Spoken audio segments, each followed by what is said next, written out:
ఇప్పుడు అల్లం వెల్లుల్లి పేస్ట్ మొత్తం మనం ఇందాక చికెన్ వేసాం కదండి.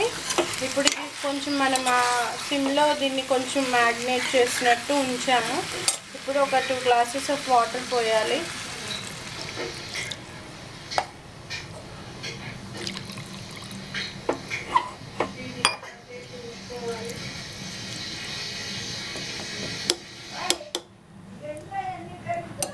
వాటర్ పోసుకోవాలి.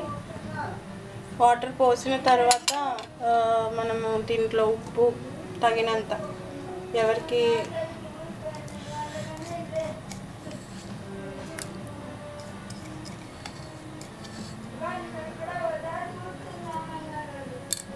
ఉప్పు,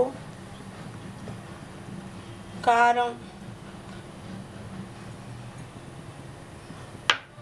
తగినంత వేసుకోవాలి. ఇప్పుడు మనం కుక్కర్ విజిల్ పెట్టేసుకోవాలి.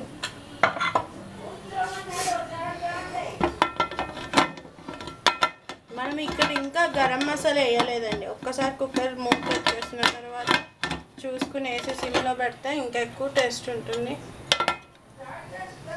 ఒకసారి కలుపుకుంటే మంచిది.